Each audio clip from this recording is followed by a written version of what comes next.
उपस्थित बंधू आणि भगिनींनो,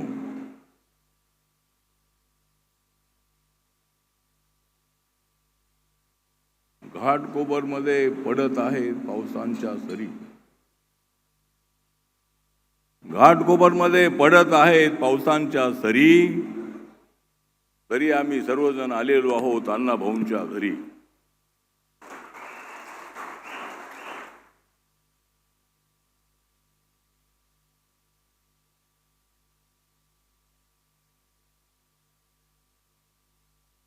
त्यांची आवडते मला नेहमीच कादंबरी. अण्णाभाऊंची नेहमीच आवडते मला कादंबरी, कारण ती ऋतून बसलेली आहे माझ्या उरी.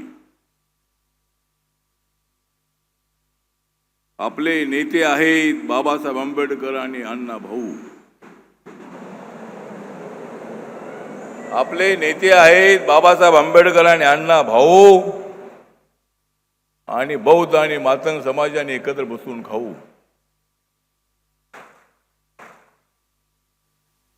आपण सर्वांनी मिळून महायुतीसोबत जाऊ. आपण सर्वांनी मिळून महायुतीसोबत जाऊ आणि निळी आणि पिवळी पताका गावागावात जाऊन लावू. राज या ठिकाणी माननीय देवेंद्र फडणवीस साहेब यांच्या हस्ते अण्णाभाऊ साठे यांच्या नावाने लोकशाही साहित्यरत्न अण्णाभाऊ साठे संशोधन व प्रशिक्षण संस्था याचा भूमिपूजन सोहळा जो आहे तो SRAच्या वतीनं होत आहे. आणि या ठिकाणी माननीय एकनाथ शिंदे साहेब उपस्थित आहेत. मंगल प्रभात लोढा साहेब आहेत पालकमंत्री. दुसरे पालकमंत्री ॲडव्होकेट आशिष शेलारजी आहेत. सामाजिक न्याय मंत्री संजय शिरसाट उपस्थित आहेत. या ठिकाणी आमच्या सोबत अलीकडेच आलेले सचिन भाऊ आहेत. पूर्वी आम्ही दोघे एकत्र होतो आणि आता एकत्र आलेलो. ते सुद्धा या ठिकाणी उपस्थित आहेत.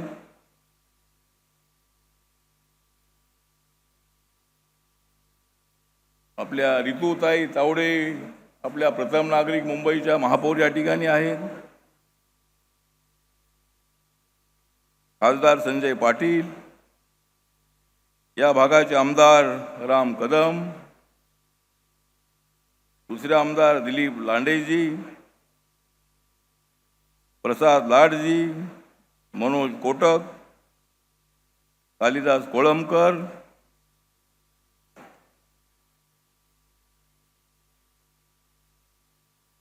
आणि आपले आमदार गोरखेजी आपल्या समाजाचे. अशा अनेक मान्यवर या ठिकाणी उपस्थित आहेत. आणि आम्हाला सर्वांना आनंद आहे या घाटकोपरच्या परिसरामध्ये या ठिकाणी अत्यंत चांगल्या पद्धतीचं स्मारक बाबासाहेब आंबेडकरांच्या नावाने पुण्यामध्ये पार्टी आहे. राज्य सरकारने चांगला निर्णय घेतलेला आहे. अण्णाभाऊ हे आमच्या दलित समाजातले मातंग समाजातले अत्यंत मोठे साहित्यिक आणि नेते आहेत. सांगली जिल्ह्यामधल्या वाटेगाव मधून ते चालत चालत मुंबईला आले. गावामध्ये पोट भरत नाही म्हणून पोट भरण्यासाठी मुंबई सारख्या शहरात आले आणि चिराग नगर मध्ये या झोपडपट्टीमध्ये अनेक वर्ष ते राहिले. शाळेमध्ये न जाणारी व्यक्ती पण त्यांच्याकडे बुद्धी एवढी होती. त्यांनी अनेक ज्या कादंबऱ्या आहेत त्या कादंबऱ्या लिहिल्या. फकीरा नावाची कादंबरी बाबासाहेब आंबेडकरांना त्यांनी अर्पित केलेली आहे. जग बदल घालून घाव सांगून गेले मला भीमराव. अनेक माकडीचा माळ आहे. अचानक ज्या आपली आबी आहे, अचानक ज्या कादंबऱ्या आहेत त्या कादंबऱ्या अत्यंत उत्कृष्ट आहे. रशियामध्ये सुद्धा जाऊन अण्णाभाऊ आले. त्या काळामध्ये लाल बावट्याच्या चळवळीमध्ये ते होते. मिलमधल्या कामगारांना न्याय मिळाला पाहिजे यासाठी सातत्यानं संघर्ष करणारे अण्णाभाऊ साठे, त्यांच्याबद्दल आम्हाला प्रचंड अशा पद्धतीचा आदर आहे.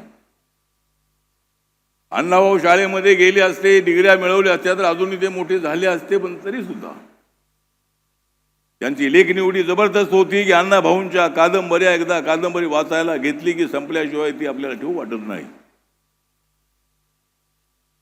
अनेक ज्या कादंबऱ्या आहेत त्या कादंबऱ्या आपण वाचल्या पाहिजे.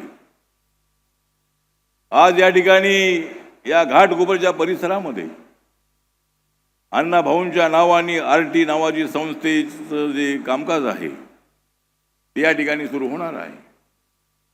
मुख्यमंत्र्यांना उपमुख्यमंत्र्यांना माझी नम्र विनंती आहे की मातंग समाजामध्ये शिक्षणाचं प्रमाण वाढवणं अत्यंत आवश्यक आहे.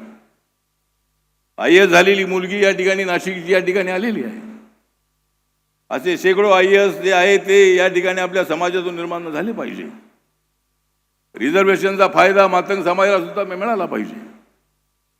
त्याच्यासाठी शिक्षणाची नितांत आवश्यकता आहे. आणि म्हणून जी RT आहे ती RT या ठिकाणी मुंबईच्या मध्य भागामध्ये, ईशान्य मुंबईमध्ये ही संस्था या ठिकाणी सुरू होत आहे. मातंग समाजाच्या मुलांना मुलींना शिक्षण देण्यासाठी, समाजामध्ये समता प्रस्थापित करण्याचं ट्रेनिंग देण्यासाठी, छोटे मोठे उद्योग काढण्याचं ट्रेनिंग देण्यासाठी स्किल ट्रेनिंग आहे, शिक्षण आहे, सांस्कृतिक कार्यक्रम आहे. अशा पद्धतीनं मातंग समाजातल्या तरुणांना तरुणींना अनेक योजनांसाठी त्याचा फायदा होण्यासाठी RTची स्थापना महाराष्ट्र सरकारने केलेली आहे. त्याबद्दल मी महाराष्ट्र सरकारचं, देवेंद्र फडणवीस साहेबांचं आणि एकनाथ शिंदे साहेबांचं दोघांचंही मी या ठिकाणी आभार व्यक्त करतो. आणि आपली महायुती महाराष्ट्रामध्ये मजबूत होत आहे. आमचं जे NDAचं सरकार आहे ते NDAचं सरकार मजबूतपणे पुढे चाललेलं आहे. आंदोलनं होत असतात, करा आंदोलनं, शांततेच्या मार्गाने आंदोलन झाली पाहिजेत. आणि आज इथे अण्णाभाऊंच्या नावाने अत्यंत चांगला निर्णय महाराष्ट्र सरकारने घेतलेला आहे. आणि मातंग समाजाच्या भल्यासाठी, मातंग समाजाला सामाजिक आर्थिक शैक्षणिक न्याय देण्यासाठी RTची स्थापना करण्यात आलेली आहे. त्यामुळं मी तुम्हाला एवढं सांगतो की जशी मुंबईमध्ये पुण्यामध्ये आहे बार्टी, जशी पुण्यामध्ये आहे बार्टी तशी आता मुंबईमध्ये आहे RT. पुण्यामध्ये आहे बार्टी तशी मुंबईमध्ये आहे RT. पण आपली सगळी एकत्र आली पाहिजेत कार्टी. आपण सर्वांनी एकत्र आलं पाहिजे. बौद्ध समाज, मातंग समाज, दलित समाज सर्वांनी एकत्र आलं पाहिजे आणि एकमेकांच्या समस्या जाणून घेऊन आपण पुढे गेलं पाहिजे, एवढीच अपेक्षा व्यक्त करतो. आणि सामाजिक न्याय आणि अधिकारिता मंत्रालयाचा केंद्रातला राज्यमंत्री म्हणून मी आपल्या सोबत आहे. आपण सर्वांनी मिळून आपल्या समाजासाठी न्याय मिळवून द्यायचा आहे का काम करायचं आहे. आणि अण्णाभाऊंचा सुंदर अशा पद्धतीचा जो पुतळा आहे, हा पुतळा सुद्धा या स्मारकामध्ये उभा राहणार आहे. आणि एक अद्भुत अशा पद्धतीचं, अत्यंत सुंदर अशा पद्धतीचं स्मारक म्हणण्यापेक्षा ही जे संस्था आहे, ही संस्था इथं महाराष्ट्रातल्या तमाम मातंग समाज आणि इतरांसाठी काम करत राहणार आहे. आणि हे काम अत्यंत चांगलं आहे, त्याचा फायदा घ्या. एवढंच या प्रसंगी मी आपल्याला मी आवाहन करतो. आणि आपला वेळ जास्त न घेता या ठिकाणी माझे 2 शब्द संपवतो. नमस्कार, प्रणाम, जय भीम, जय भारत, जय मातंग. धन्यवाद आठवले साहेब.